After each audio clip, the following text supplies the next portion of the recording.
या भगवान विष्णु ने अपने चक्र की सहायता से नवीन चक्र का निर्माण कर देवी को दिया। वरुण देवों ने शंख, अग्नि देव ने शक्ति, वायु ने धनुष बाण से पूरी दो तरकस उन्हें प्रदान किया। देवराज इंद्र ने अपने वज्र द्वारा निर्मित वैसा ही एक वज्र तथा ऐरावत हाथी से एक घंटा उतार कर अर्पित किया। यमराज ने कालदंड से प्रादुर्भूत दंड, वरुण ने पास प्रजापति से स्पष्टिक एक प्रकार की मणि की माला और सृष्टिकर्ता ब्रह्मा जी ने अपना कमंडलू देवी को अर्पित किया। सूर्य देव ने अपनी संपूर्ण किरणों का तेज देवी के समस्त रोम कूपों में भर दिया। काल ने उन्हें अपनी देदी प्यामन तलवार और ढाल दे डाली।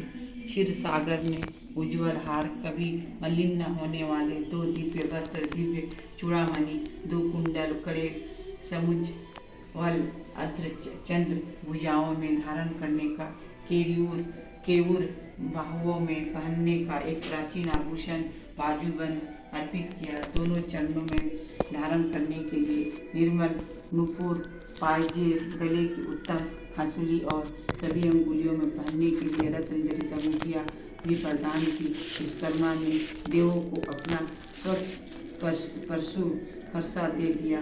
इसके साथ ही उन्होंने अनेक प्रकार के अस्त्र और अभेद कवच बख्तर भी दिए। इन सभी अस्त्रों के अतिरिक्त उन्होंने मस्तक और वक्ष का धारण करने के लिए सदैव हरी भरी बनी रहने वाली कमलों की माला प्रदान की।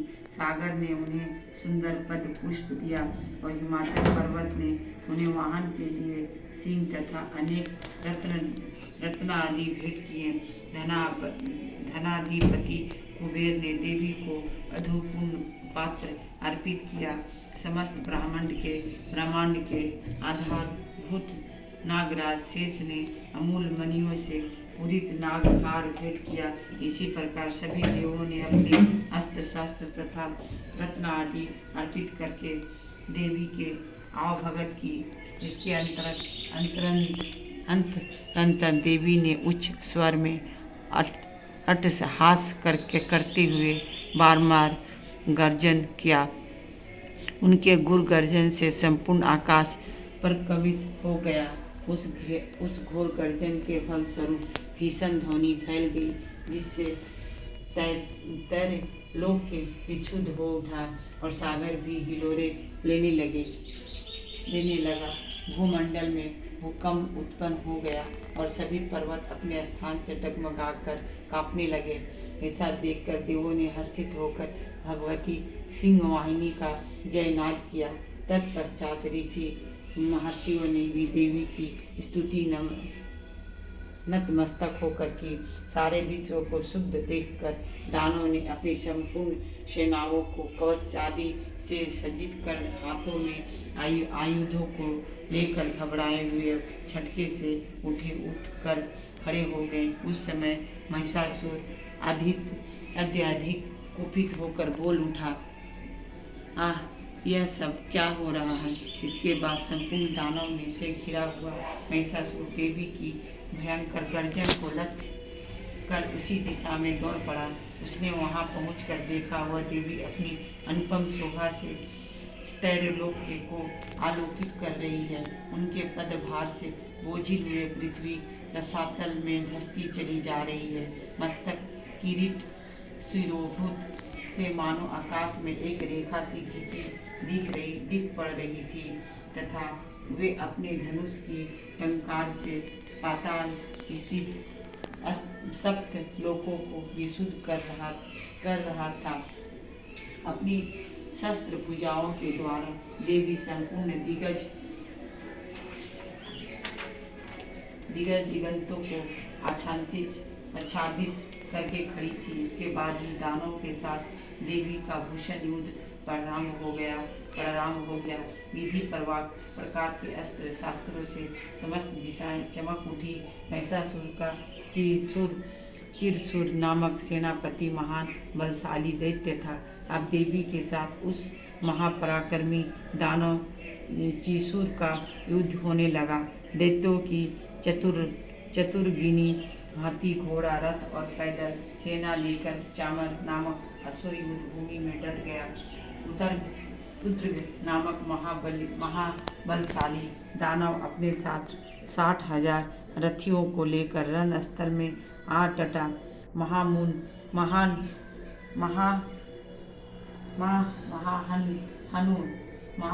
नामक असुर अपने साथ में 1 करोड़ सेना लेकर लड़ने के लिए आ धमका।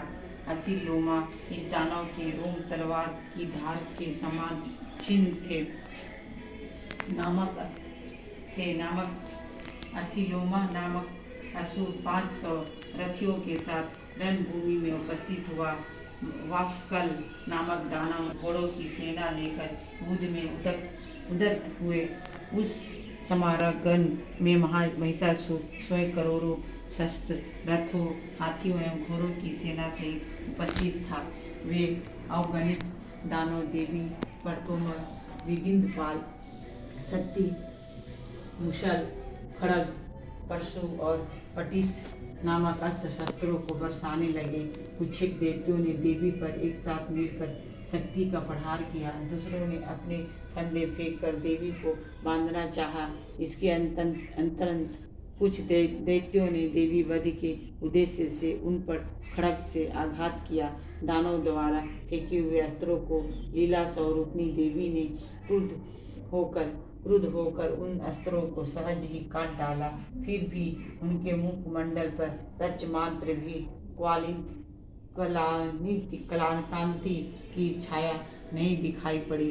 एक ओर देवता तथा ऋषि मुनि उनका गुणगान कर रहे थे, तो दूसरी ओर महामाया जगदम्बा उन दानवों पर अपने दिव्य अस्त्रों की निरंतर वर्षा कर रही थी। इधर देवी का वाहन सिंह भी क्रोधित होकर अपने अयालों को फटकारता हुआ राक्षसी सेना पर उस प्रकार पिल पड़ा जैसे किसी वन में दानव की अग्निशिखाएं धीरे धीरे बढ़ रही हो।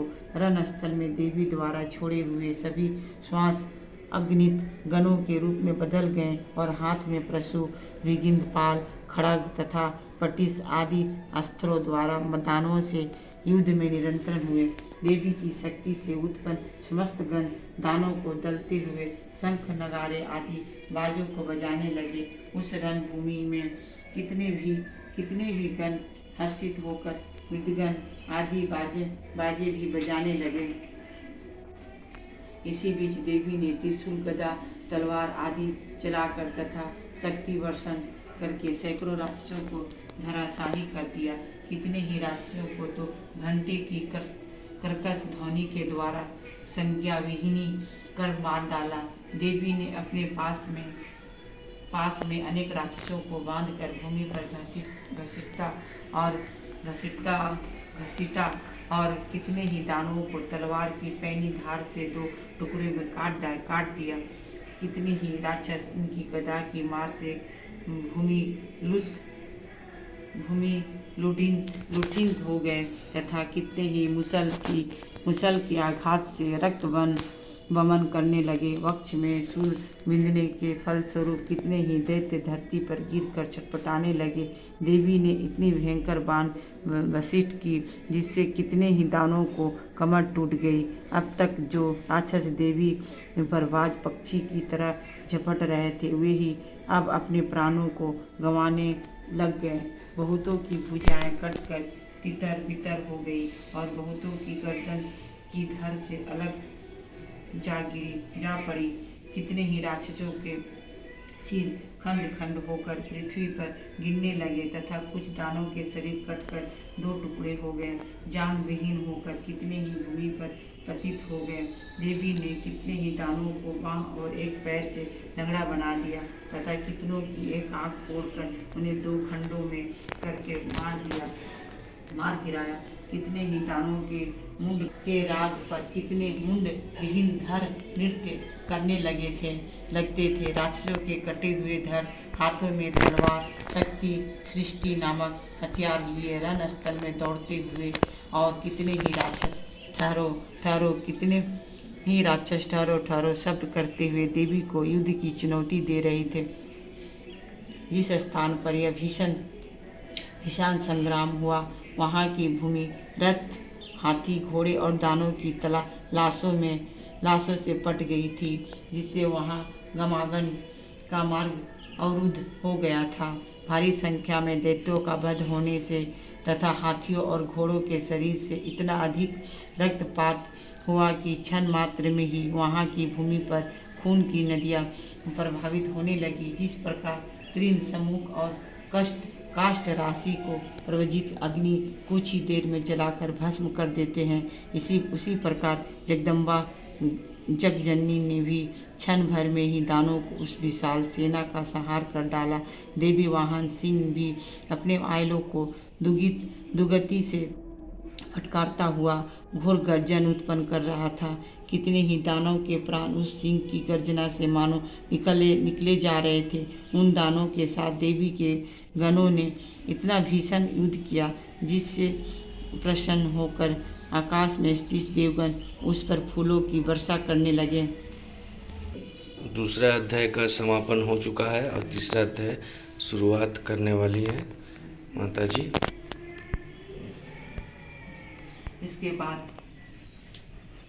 इसके बाद ऋषि ने कहा, अपनी सेना का विनाश होते देखकर सेनापति चिसूर अत्यंत क्रोध की मुद्रा में देवी से युद्ध के लिए उनके सामने आ खड़ा हुआ। शेमुर पर्वत पर मेघों की वृष्टि होने के समान वह राक्षस देवी पर बाणों की वर्षा करने लगा। तब देवी ने उस राक्षस के समस्त सरों को सहज में ही काट गिराया और सारथी सहित उसके रथ और घोड़ों को भी मार डाला। इसके पश्चात उस महाबली दैत्य की ध्वजा और धनुष को काट दिया। धनुष विहीन उस राक्षस को देवी ने अपनी बाण वर्षा द्वारा विद्ध कर दिया। वह राक्षस अपने धनुष तथा रथ के विनाश से व्यथित होकर तलवार और ढाल लेकर देवी पर टूट पड़ा। उससे अपनी तीक्ष्ण तलवार से देवी के वाहन सिर पर प्रहार किया और साथ ही दुर्गति से देवी की बाईं भुजा पर भी। हे राजन, यह तलवार देवी की भुजा का स्पर्श करते ही खंडित होकर गिर पड़ी। अपने सभी बड़ों